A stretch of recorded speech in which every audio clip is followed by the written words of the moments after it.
Hi, thanks for joining us for the USC Report at InsideSoCal.com/USC. I'm Whitney Blaine and I'm with Scott Wolf. So Scott, you talked about Washington with Jackie on Tuesday, so we'll move forward in the future and talk about Stanford. Alan Bradford was named the starting tailback today. What do you think about that? And let's talk about the comparison between Mark and Dylan and Alan, and tell our viewers kind of why Lane decided to go with Alan. Well, I think it was kind of a no-brainer decision for Lane Kiffin. I mean, Alan Bradford had a great game last weekend, and he got most of the reps in practice. I think Lane Kiffin sees he's the guy right now. He's had the best, start to the season and probably deserves to play. But, I think Dylan Baxter still has a role on the team. I really was disappointed Lane Kiffin didn't play him more last weekend, and I think he's going to play more this weekend. He brings a little more explosiveness, breakaway threat, I think. He's a good addition to complement Bradford, who's kind of a power back, even though he gains a lot of yards. And I'm also, a little concerned if Bradford plays against Stanford's defense, is he going to get beaten up? He got a little tired in the Washington game. His back was bothering him a little bit. So I don't know if he can go the whole game by himself.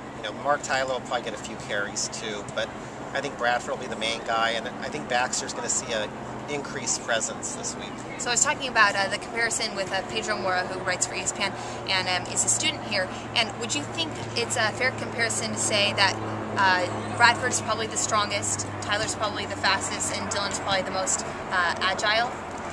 I don't think anyone's stronger than Alan Bradford. I mean, he's the strongest guy, right, the thickest guy. He can probably lift more weights than any running back on the team. I think Mark Tyler is just kind of a different type of back. His running style is different. I think Bradford is more of a downhill runner. When he gets an open space, he can attack it and break a longer run. And I think Tyler's more of a slashing type of runner. Okay. So they're just different. They're both big guys, but Bradford is, he played linebacker in high school, and he's a tough guy. So there's not too many guys that are stronger than him physically. Okay, so prediction, Dylan Baxter, over under 5 carries. Definitely over 5 carries. Okay. He told me an interesting thing tonight. He said that he had been, quote, retarded up until this point with his effort in practices. And this week he made an effort to work harder and have a better attitude. And I think that's been the secret reason that Lane Kiffin's kind of had him in the doghouse the last few weeks. So I think you're going to see a bigger role.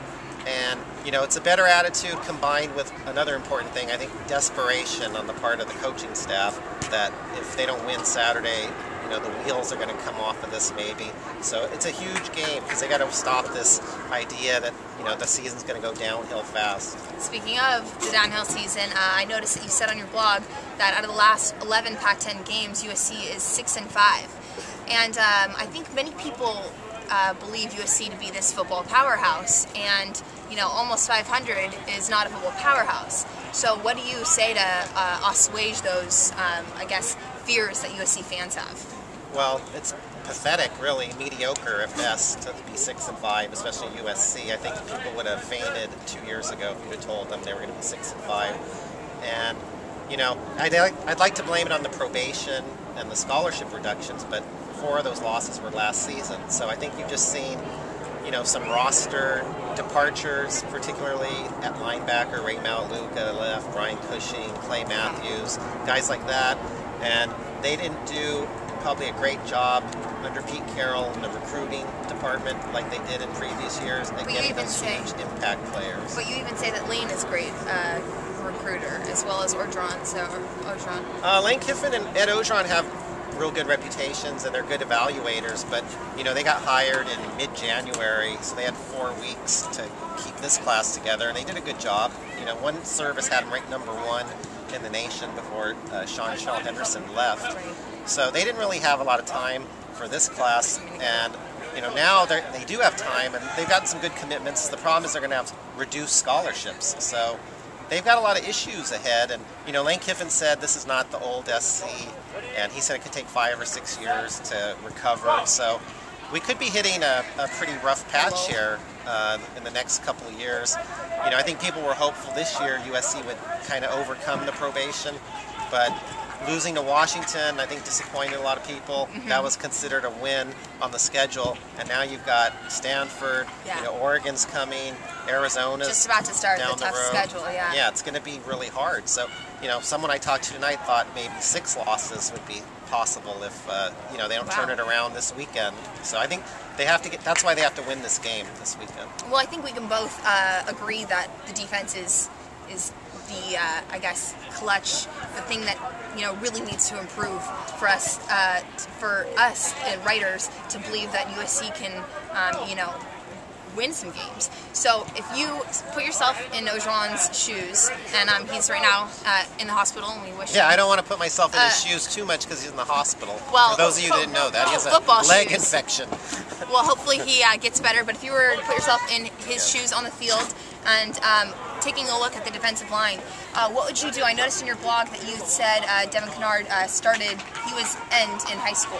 Would that be the position you would change immediately, or what would you do with it? Well, Devin Kennard played end in high school, and Chris Gallipo is going to play more at middle linebacker on Saturday. Okay. But the problem is they're trying to plug him like almost a circle into a square hole right now, making him a middle linebacker.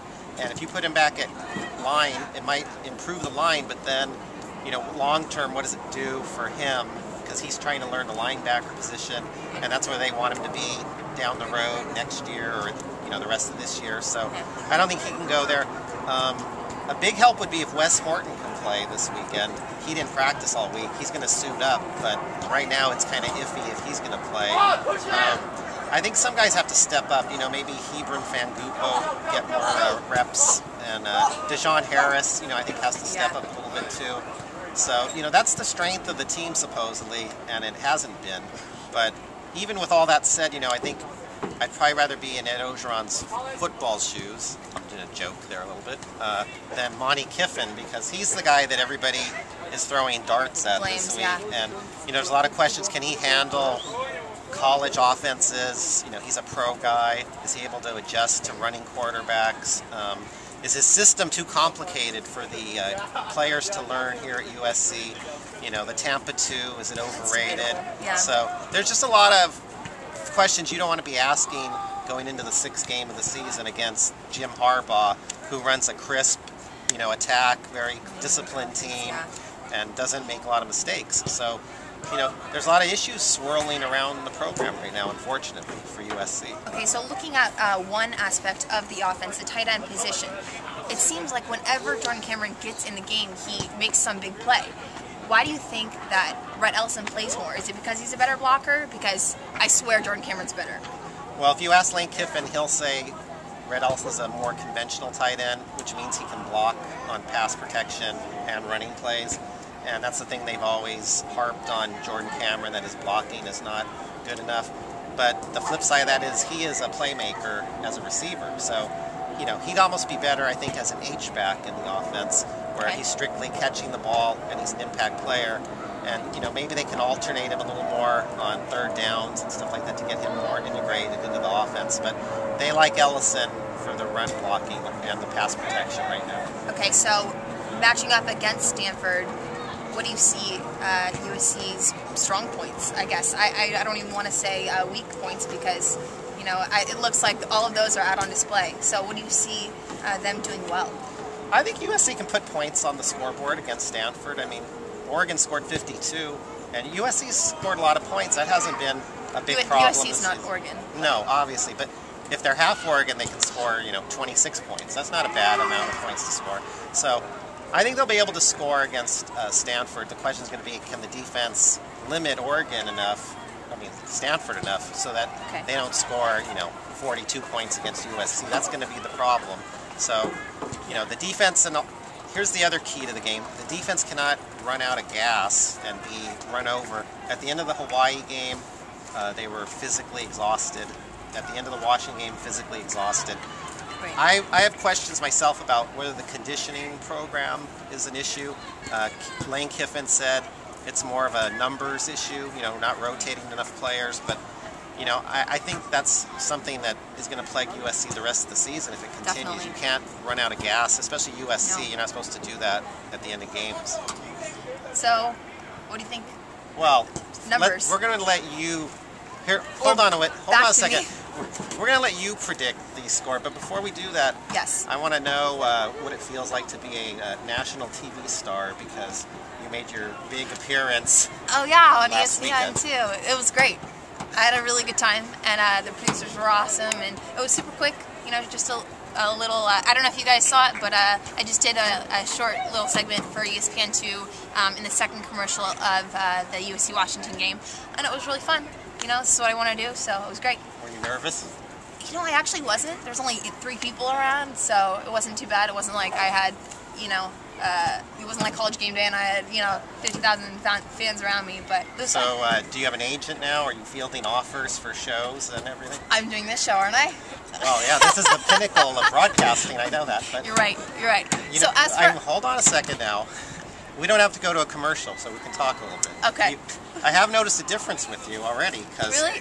you were supposed to bring cookies for the production staff, True. and you came here like a diva, empty-handed, I did not. broken promise. Just because you are on ESPN2, you think you don't have to feed people? I'm going to tell you my prediction for the Stanford USC game. So I think I'm going to say 40. That's tough. I'm going to say 45-37. I hate being wrong, but And who's going to win? Stanford. I don't want to say obviously, but obviously. The reason I think this is because, I mean, I think both offenses, it's cold out. I think both offenses are going to get going. I just think Luck is more experienced. He's, you know, played tougher teams than Barkley this season, and I just think he's kind of on a roll despite the Oregon loss. And you know, the USC's defense is just really plagued them, and I think the difference is it's going to be close, but I just think Stanford's going to come up with more in order to win. Okay, well, I think that's good. That's a good prediction. I think it's going to be a close game myself. I'm not going to pick a score, but I'm going to say this.